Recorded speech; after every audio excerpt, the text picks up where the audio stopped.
Okay, we reached the town after a lot of running, and my guy is currently panting like a fucking dog. So let's go. Alright, you can see there's a bunch of structures here, and some of them are destroyed, some of them damaged, some of them are not.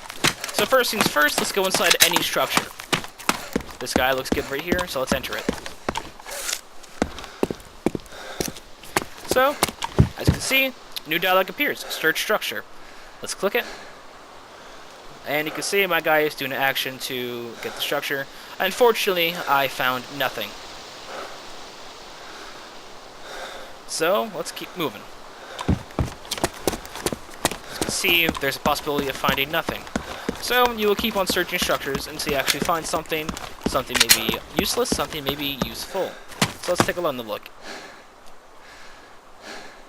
Nothing found again.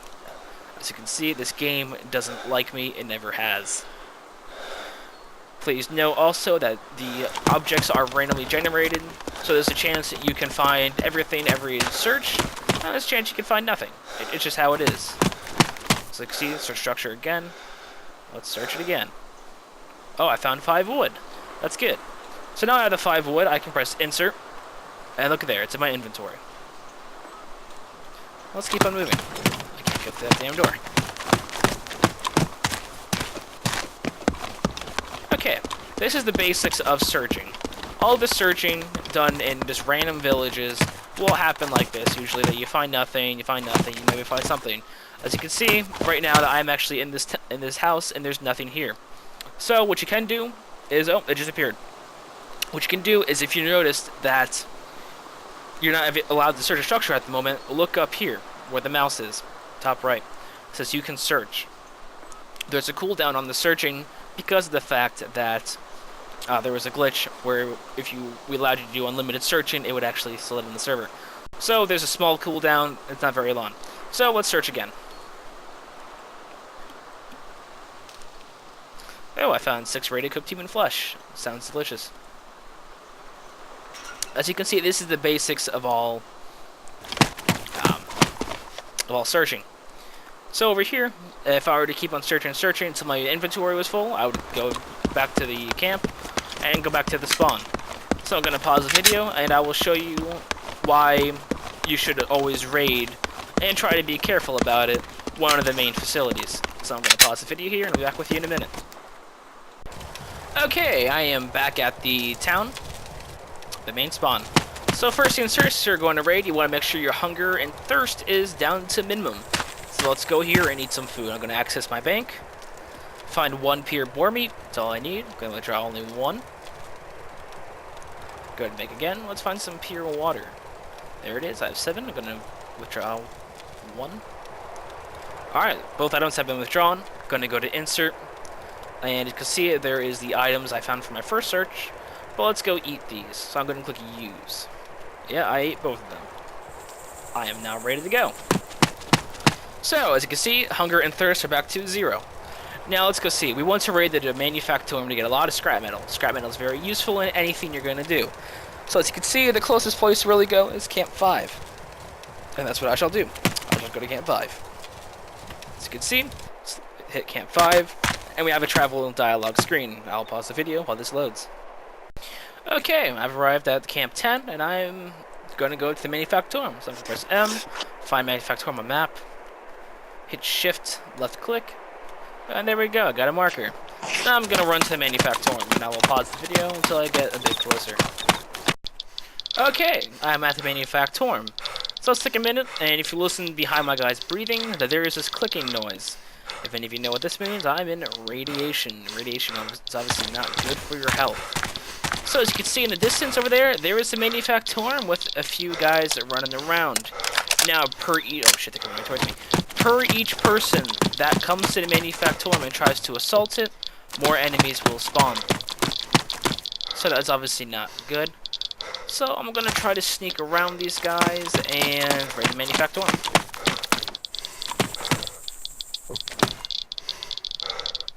Whenever you're raiding anything, stealth is a contributing factor.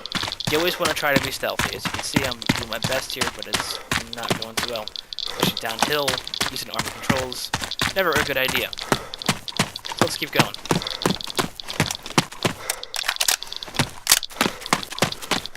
See, I don't see anyone, so I'm gonna just keep on running and hope they don't turn around and shoot me in the back of the face.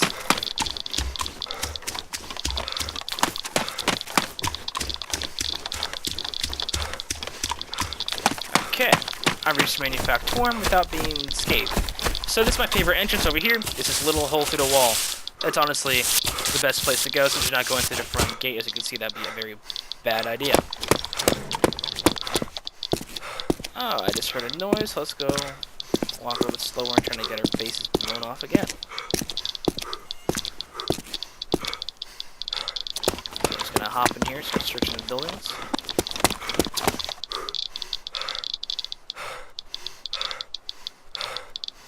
Scrap metal. I've had better, but that's still scrap metal. So I'm going to leave the Manufactorum now. You may raid the Manufactorum as a search a structure once every hour. The reason this is that we don't want people hanging on Manufactorum for hours, getting thousands of scrap metal, and never needing to, do anything ever again. This just creates replayability, and if you think about it, a lot of games allow you to do stuff without a cooldown. So I'm running away now, and I'm going to try to escape. As you can see in the top right, if you look, my radiation is starting to reach 200. This is not a high number, but it's still starting to tell me, hey, I need to hurry up. At 500 seconds, your screen will go into a grayscale. At nighttime, this is very bad because you literally can't see anything except black.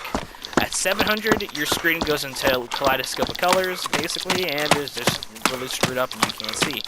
And then at 800 is when you just die, so you never want to reach 800. So I'm going to try to make it back to the camp, and I will show you, I'll resume this video, in a bit. Actually, I decided to just keep recording, and just release a few information about Scorched Sands for those who don't know. Scorched Sands is dynamic. What I mean by dynamic is the town, when it upgrades, it'll always be upgraded.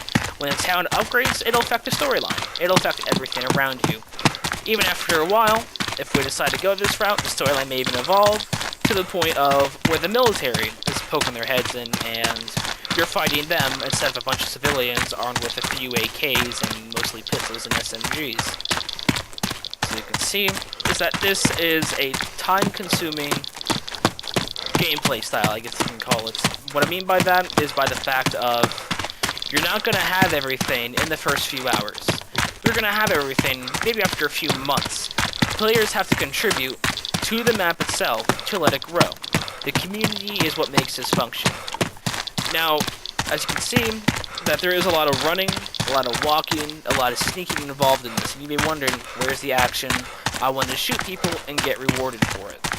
So there is two ways to do that. In time, we are adding a side quest system and a main quest system. The main quest will obviously tell what's going on, and it'll tell the storyline to Scorched Sands as we see fit.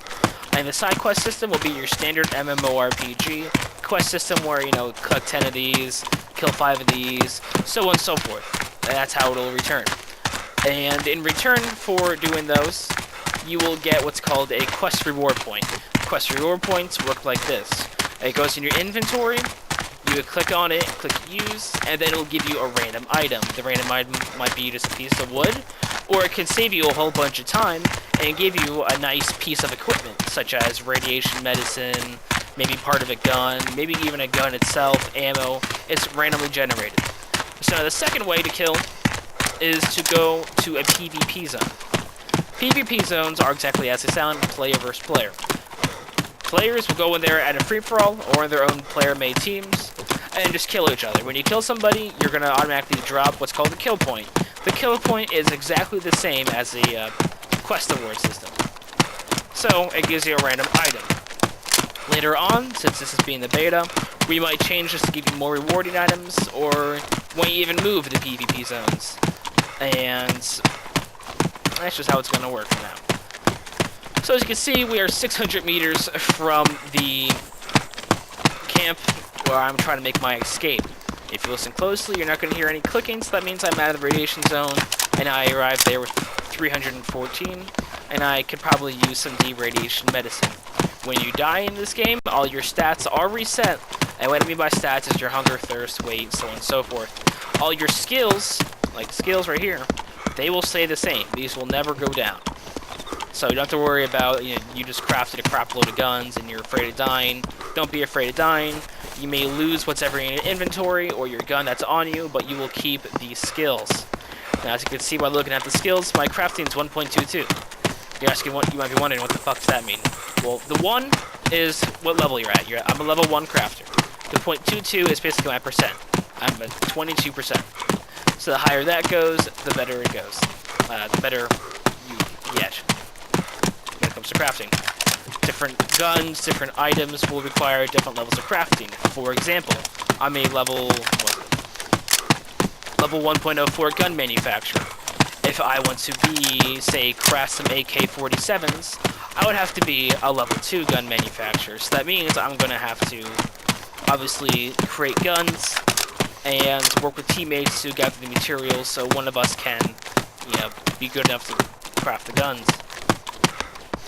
The enemies you'll mainly face right now are bandits with pistols and AKs. Later on, depending on the storyline and how the community, reacts, it will actually maybe even turn to bandits, to U.S. militaries and Russian military forces, depending on the storyline.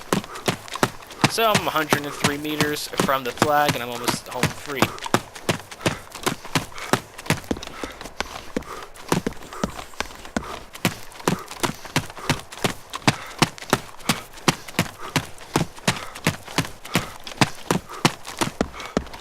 So the flag's right here.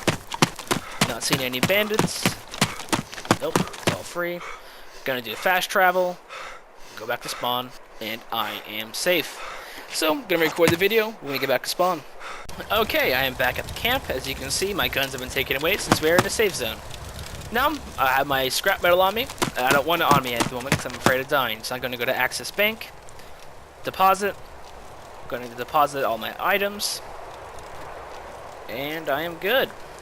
So let's just deposit the rest of these so I can just remember to do that, because I'll forget. Oh, that's weird.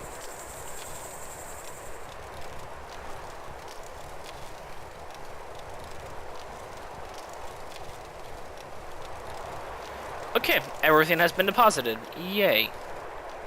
So, that's really about it. The things I haven't showed you are the bandit outpost up close. What I've already told you to do is they will give you an increased amount of stuff. Let's see, the wood farm, tree farm down here, you can farm over there for wood if you don't feel like searching houses.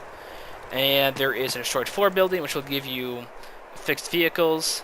The black powder plant will give you black powder. It works just like the manufactorum. The oil fields will give you oil. Oil is used inside vehicle repair kits. And the water areas over here, you go to water, only place on the map right now, to, obviously get water. Best place to spawn and get water is Camp 8. So that's really about it.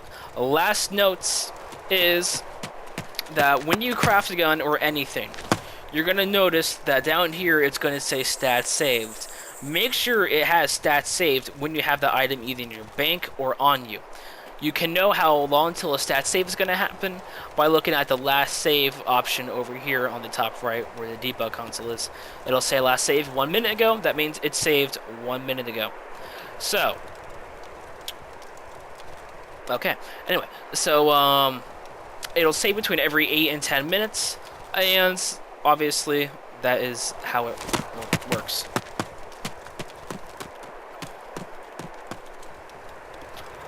Anyway, that's all I have to say right now. More options and features will be available as the town grows. Side quest, main quest, and events. For example, some of the events might be that the military has a convoy. You can go shoot stuff.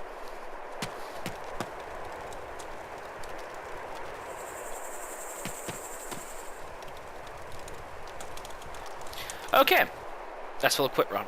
Anyway, this has been Nika Match. If you guys have any questions, please post in the comment below. Join our TeamSpeak. And also, if you don't feel like listening to the entire video, even though you just already did, you would go to I'll tell you all this stuff. So that's a very helpful thing to do if you don't feel like watching. Anyway, this has been Nika Match. I will talk to you later. Have a nice day, guys. See you later.